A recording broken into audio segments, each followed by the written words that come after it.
What's up guys, and welcome back to another video from me, and what we're going to do today is I'm going to do something a little bit different. In the background you're going to be able to see some random race footage from a few different games, just something for eye candy for you guys to watch as I am talking. But what I'm going to do today is I'm going to go over some of the latest sim racing news. There's been quite a lot of announcements from different games and different companies about what they're doing with their products, and I thought you might find it interesting to keep up to date with what's going on, and some of it you may already know, some of it you may not have heard before. Hopefully the majority of it will be good news, and there probably will be some bad news or less happy stories in this article. We're going to start off with the not so happy ones, and we're going to start with everybody's favourite game, Project C.A.R.S. Now, I don't hate Project C.A.R.S. Many of you may think that I do hate Project C.A.R.S. I hope Project C.A.R.S., once all the bug patches are in, is a brilliant game. It has very good points. The handling, I like the handling quite a lot of it. The multiplayer is the letdown for me, but we've covered all that, so we're not going to cover it today. But regarding some of the posts that have been made on the Project C.A.R.S forum, I thought I'll go over some of these because these are quite interesting when you read them. The first one is from a super moderator on the site. It's Remco van Dirk. Apologies if I've pronounced your last name wrong. My Dutch isn't the best, and it's no fault of yours. It's just your English is probably way better than my Dutch. But it starts off, and this is relating to how people put stuff on the internet and when they can just post whatever, feel like they can post whatever they want about whatever they want, and it doesn't matter because it's just the internet. I actually agree with this guy. He puts freedom of speech isn't the same as write down what you want, how you want it, when you want. As always, freedom comes with responsibility. The fact that you can post something doesn't mean that you should. People should think before they post about how it will be interpreted, what they want to achieve with it, and what kind of reaction it will provoke, etc. On the internet, freedom of speech is used as a justification to spout drivel, state opinions as truth, spread misinformation without backing anything up, and insult anyone you disagree with, or that disagrees with you, which shows that people don't actually understand at all what they're talking about regarding freedom of speech, nor that they actually appreciate the freedom that they have. So it's a very valid point. People can post what they want, and I think it doesn't matter because they've got freedom of speech, and it's about how it's interpreted, how it looks to other people, what you want to try and achieve with it, and you shouldn't just use it to disregard anybody's thoughts or just spout drivel, as he puts it, or disagree with anybody anybody that you don't agree with. Then just use it as a get out of jail free card. I can say what I want. Which brings me on to the next post, which is this one from Ian Bell. Shut up, you idiot. Now, bearing in mind what the super moderator for the Project C.A.R.S site has just said, which for me is a very valid point. People shouldn't just put stuff on the internet and say what they want because they think it's the internet and they can say and do however they please, and nobody should say anything about them. Think about how it's interpreted, what they want to achieve with it, and what kind of reaction it will provoke. Shut up, you idiot. Now, if I was a brand new user who had never been on the Project C.A.R.S forum site before, and this is only a 3-post thread before we got locked, I don't know the history about it. I'm going to guess this Rainley Junior guy had been on here saying stuff before. I'll put the link in the description for this thread, and you can just have a look at yourself to make your own decisions. He may have been on the site before, raising points, but this is regarding how people interpret your responses and how it looks not only on you but also on the company that you represent. So 3 posts here. He's made a complaint about the force feedback with the Logitech G27 wheel. He has made some of the posts. I've read them. They're not worded the best. So I agree with Remco's point about not being able to post whatever you like. But then we come to Ian Bell's comment of shut up, you idiot. If I was brand new to this site and I'd never been on it before and I was having a problem with my wheel and I found this post and I scrolled down, I thought, oh right, I'll have a read of this, see if there's any actions which can help my issue. And they come to the head of studio calling one of the people that have posted saying shut up, you idiot. How the hell does that look on himself or SMS as a whole? It doesn't cover SMS in a great deal of glory.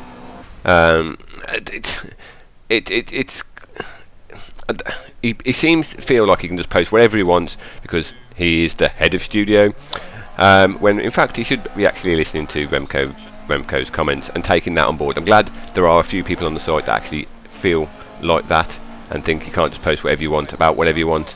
But it appears that Ian Bell isn't listening to it at all. And you can say, yeah, it's great that he's on the forum and he's communicating with the people that buy the game and play the game. But it doesn't seem like he's communicating very well. And I don't care if Ian Bell sees this. These are my opinions. And from a business point of view, I don't think Ian Bell is representing SMS very well at all. I'll be very surprised if he continues this way, because it's just going to drive more and more people away from the forum. Which brings me on to the next point. We've got another post here from Fanatest, and he has made quite an educated post on the forum as a whole. He says, there are currently more users on the hate sites. Sorry, I'll start again. He goes over a few comments and some replies on there. Again, the link in the description. It says, the real world is this. There are currently more hate mocking sites or threads and videos of Project C.A.R.S than there are positive.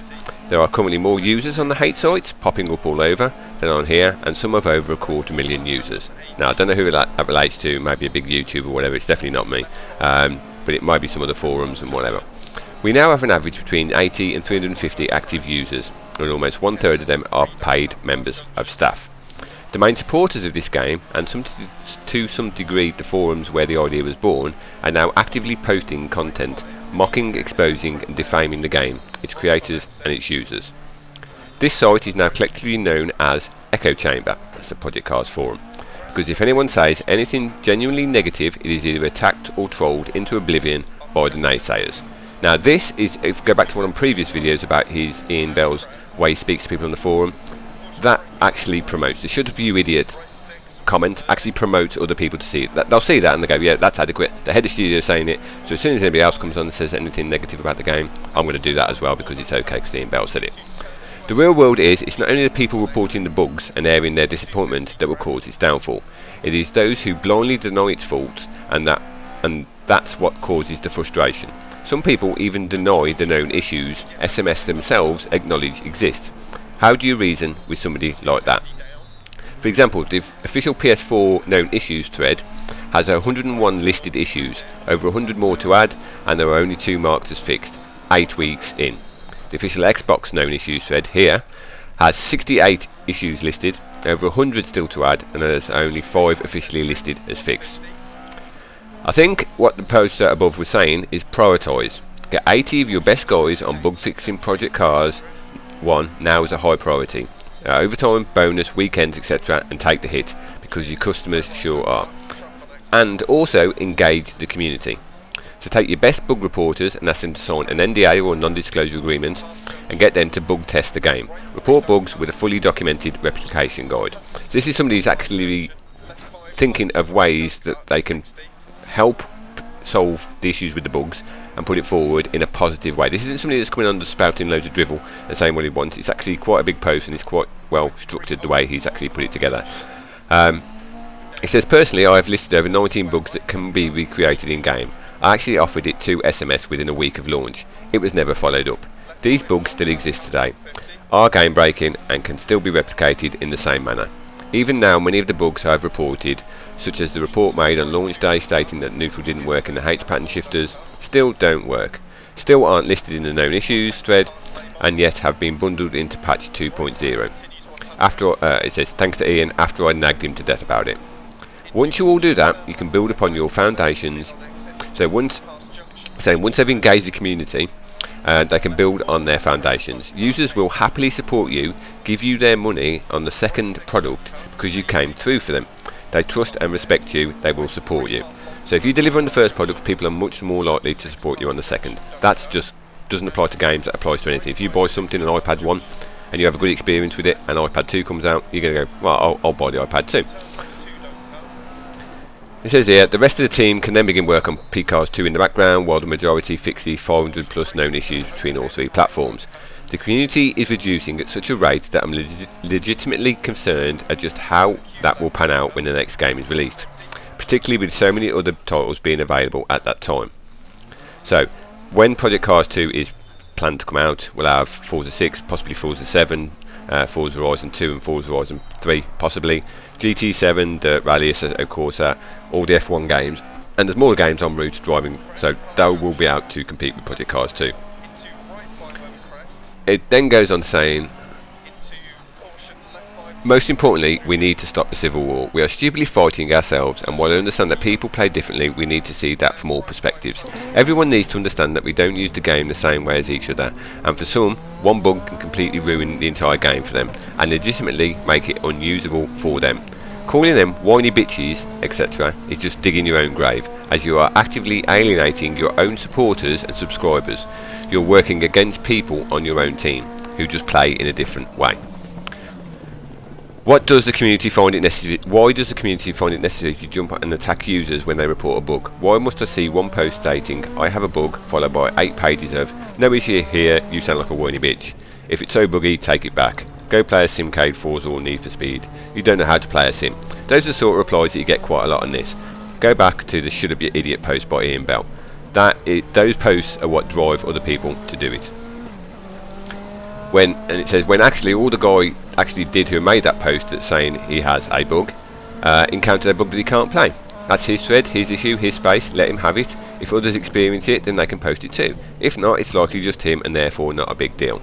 Hilariously, in the thread I'm referring to in particular, a dev came in, verified the issue that the guy was talking about, and that made the 8-page echo chamber trolls look like complete idiots. So this guy actually posted a thread saying I'm having this issue.